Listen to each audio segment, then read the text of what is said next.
पहला मुस्लिम शासक जो था वो मोहम्मद गोरी था जो है। तो यहाँ के देवी देवता या भगवान क्या करते रहे जो है, श्राप दे देना चाहिए। मुसलमान भस्म हो जाते, मर जाते जो है, अंधे हो जाते, लूले लंगड़े हो जाते, अपाहिज हो जाते। इसका मतलब जो है कुछ न कुछ तो है जो है, कमी है। हमारे देवी देवता इतने ताकतवर नहीं थे जो है। हमारे भगवान दलित पिछड़े पीडीए के लोगों के तो डॉक्टर अंबेडकर हैं, और हमारे पीडीए के लोगों को डॉक्टर अंबेडकर को ही मानना चाहिए। समाजवादी पार्टियों को, मठ मंदिरों को पच नहीं रहे हैं, चाहे समाजवादी पार्टी हो, चाहे कांग्रेस हो, चाहे बसपा हो, ये सब हर हमेशा राम मंदिर के विरोध करते हुए आए। आक्रांताओं के लिए मूर्ति मंदिरों की ताकत कोई प्रश्न नहीं है। इस पैमाने पर अगर देखा जाएगा तो बामियान में बुद्ध की मूर्ति किसने गिराई, नालंदा विश्वविद्यालय को खंडहर किसने किया।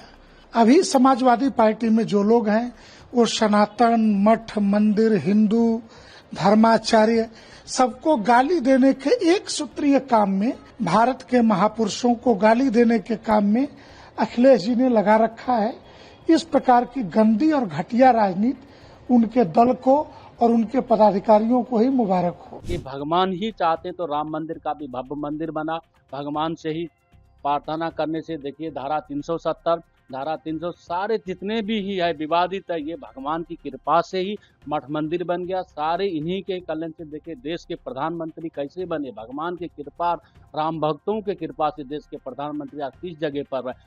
समाजवादी पार्टी के नेताओं का विवादित बयान एक के बाद एक सामने आ रहा है। पहले सपा सांसद रामजी लाल सुमन का राणा सांगा पर बयान आया और उस पर हंगामा हुआ। तो अब सपा विधायक इंद्रजीत सरोज का देवी देवता और मंदिर पर एक विवादित बयान सामने आया है, जिसको लेकर फिर बवाल खड़ा हो गया है और साधु संत नाराज हो गए हैं। जमकर हमला बोला है समाजवादी पार्टी और राष्ट्रीय अध्यक्ष अखिलेश यादव पर। तो पहले सुन लेते हैं इंद्रजीत सरोज ने क्या कहा है।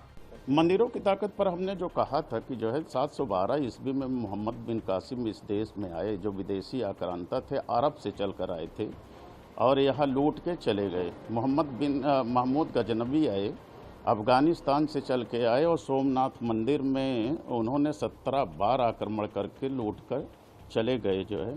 और फिर मोहम्मद गोरी इस देश में आए, वो भी लूट के। जब पहला मुस्लिम शासक जो था वो मोहम्मद गोरी था जो है।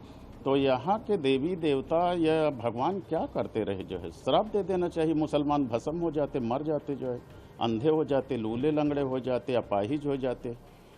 इसका मतलब जो है कुछ न कुछ तो है जो है, कमी है।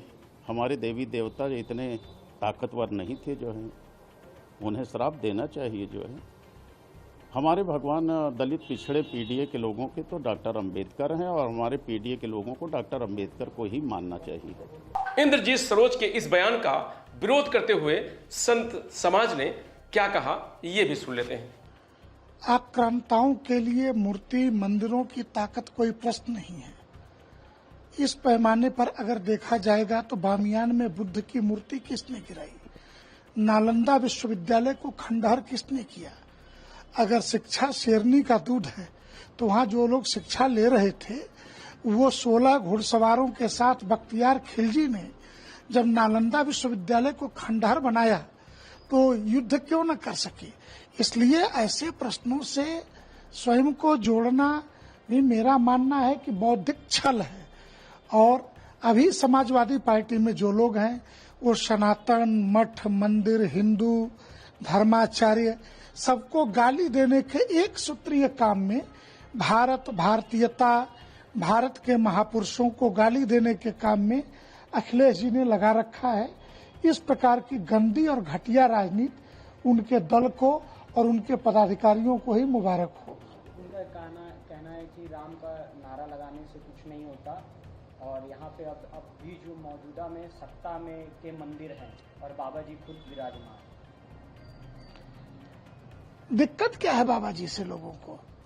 बाबा जी विराजमान हैं तो बाबा जी ने उत्तर प्रदेश के माफियाओं का जो मान मर्दन किया कि रात के 12 बजे भी सपने में किसी भी माफिया के योगी आदित्यनाथ आते हैं उत्तर प्रदेश के अंदर। इसलिए बाबा जी से दिक्कत क्या है? इसलिए कि गुंडों की पार्टियां जो होंगी ऐसे दल जो होंगे, इन सारे अपराधियों को योगी आदित्यनाथ से दिक्कत होगी। योगी से दिक्कत होगी तो भगवा कपड़े से होगी, भगवा कपड़े से होगी तो मठ और मंदिर से होगी। तो ये तो दर्द है बेचारों का, इन अपराधियों का, माफियाओं का। राम का नारा लगाने से कुछ नहीं होता है और सत्ता के ही सभी मंदिर। फालतू की बातें हैं। राम राम जपेऊ महेशु, राम का नारा लगाने से मुक्ति मिल जाती है। तुम तो अधर्म में अटके हुए हो, न राम के हो न बुद्ध के हो। और बुद्ध का अवतार भी भगवान राम के ही वंश में हुआ था, तो इसलिए तुम तो हो कहीं के नहीं। अब बस तुम एक हिंदू विरोधी दल्ले के अलावा तुम्हारी कोई छवि बची नहीं है। महाराज जी, इस समय जो बंगाल की स्थिति है, हिंदुओं को चुन चुन के उनके ऊपर हमले हो रहे हैं, हिंदुओं का पलायन हो रहा है, कहीं ना कहीं बांग्लादेश जैसा हाल और बंगाल का हाल एक ही समान नहीं हो गया है। मतलब ये कह सकते हैं कि बांग्लादेश ही बनता जा रहा है बंगाल। ममता बनर्जी के सपनों में बृहत्तर बंगाल की कल्पना वैसे ही है जिस प्रकार अरविंद केजरीवाल के सपने में खालिस्तान का प्रथम प्रधानमंत्री बनने का सपना देखा था। ममता बनर्जी का भी हश्र वही होगा जो दिल्ली में अरविंद केजरीवाल का हुआ।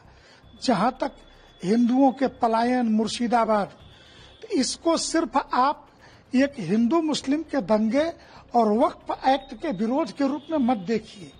ये चिकन नेक को निशाना बनाने का राष्ट्रद्रोही षड्यंत्र की हिस्सा है ममता बनर्जी, ताकि बांग्लादेश में चल रही घटना चीन के इशारे पर मुर्शिदाबाद में होने वाली घटनाओं से अस्थिर करके भारत सरकार के कामकाज को प्रभावित किया जा सके।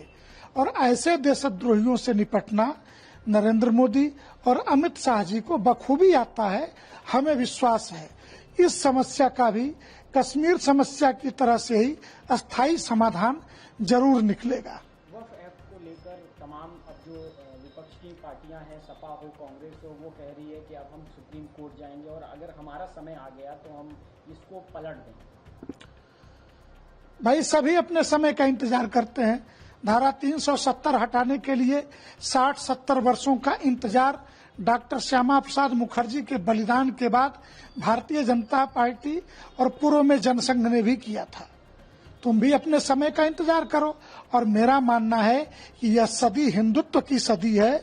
तुम्हारी आने वाली 7 पीढ़ियां निपट जाएंगी समय का इंतजार करते करते।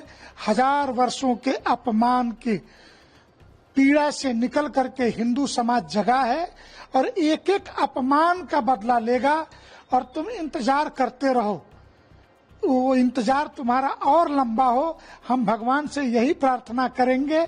लेकिन भारत की पार्लियामेंट में पास हुआ कानून कहीं बदलने वाला नहीं है।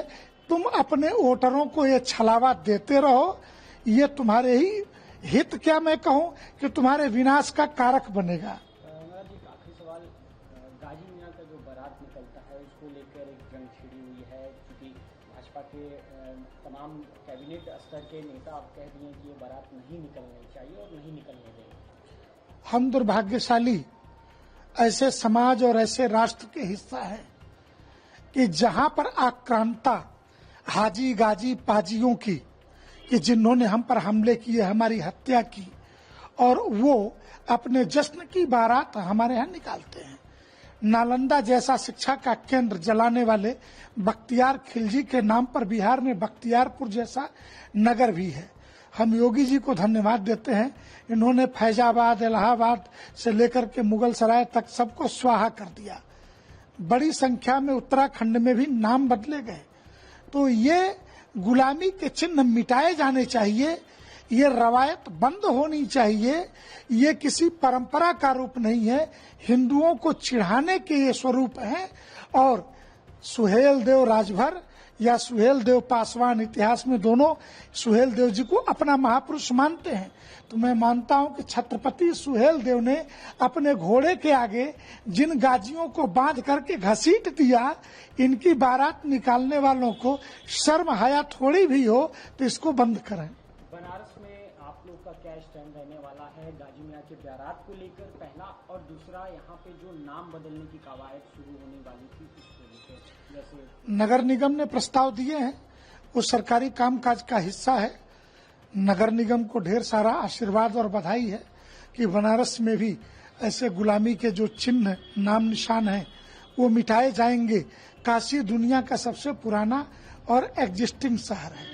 अगर काशी दुनिया का सबसे पुराना है तो मुगलों के आने से पहले में तो यहाँ मोहल्लों के नाम रहे होंगे, ये नगर रहा होगा, ये राज्य रहा होगा, तो वो नाम पुनः वापस आने चाहिए। इसके लिए जो लोग भी काम कर रहे हैं वो सभी बधाई के पात्र हैं। गाजी मियां का जहां तक, तो मैंने मूल में कहा कि ऐसे आक्रांताओं की, और हम तो बदला लेने वाले वो लोग हैं कि अंग्रेजों ने अगर हिंदुस्तान पे कुछ समय तक शासन और अत्याचार किया तो इसका बदला हम आज तक लेते हैं। और अंग्रेजी बैंड में इनके जो जनरल कर्नल का वेश है वही पहना करके बैंड वालों को हम अपने दरवाजे के बाहर खड़ा करके रात भर बैंड बजवाते हैं अंग्रेजी बैंड के नाम पर। तो बदला तो हम आज भी प्रतिशोध ले रहे हैं अंग्रेजों से, तो मुगल कहाँ टिकेंगे। ये भगवान ही चाहते तो राम मंदिर का भी भव्य मंदिर बना। भगवान से ही प्रार्थना करने से, देखिए धारा 370, धारा 300 सारे जितने भी ही है विवादित है, ये भगवान की कृपा से ही मठ मंदिर बन गया। सारे इन्हीं के कल्याण से, देखिए देश के प्रधानमंत्री कैसे बने, भगवान की कृपा, राम भक्तों के कृपा से देश के प्रधानमंत्री आज किस जगह पर है, पूरे देश को चमत्कार दिए हुए हैं। प्रदेश के मुख्यमंत्री योगी आदित्यनाथ देखिए किस तरह से अयोध्या को दिव्य किया है। काशी विश्वनाथ मंदिर हो जाए, अयोध्या हो, मथुरा हो, ये सब भगवान की कृपा से ही है। समाजवादी पार्टियों को, मठ मंदिरों को पच नहीं रहे हैं, चाहे समाजवादी पार्टी हो, चाहे कांग्रेस हो, चाहे बसपा हो, ये सब हर हमेशा राम मंदिर के विरोध करते हुए आए हैं। भगवान के प्रति उनको इच्छक नहीं है। ये हर हमेशा चाहते हैं कि मुसलमानों की सपोर्ट करते हैं, कहाँ दंगा करा दें, कहाँ मंदिर में बम फेंकवा दें। ये समाजवादी पार्टियों और अन्य पार्टियों का ये काम है, भगवान के प्रति कितना ही लोग क्षति कर दें। लेकिन ये भगवान राम की कृपा ऐसा है, हनुमान जी की कृपा ऐसा है, हर हमेशा ही चकाचक बना रहेगा। बहुत निंदनीय बयान है। इस तरह के बयान देने वालों को सीधे ही खत्म हो जाना चाहिए। भगवान के राम उनको खुद नहीं जिंदा रखेंगे। रामजिलाल सुमन और इंद्रजीत सरोज के बयान के बाद ये कहा जा रहा है कि समाजवादी पार्टी के नेताओं के बोल बिगड़ गए हैं और इतिहास और देवी देवताओं पर बयान दे रहे हैं। इससे पहले अखिलेश यादव ने कहा था कि पार्टी का कोई भी नेता कार्यकर्ता इतिहास और धर्म पर बात ना करे। उसके बाद भी बयानबाजी जारी है। फिलहाल इस खबर में इतना ही। आप देखते रहिए लोकमत हिंदी।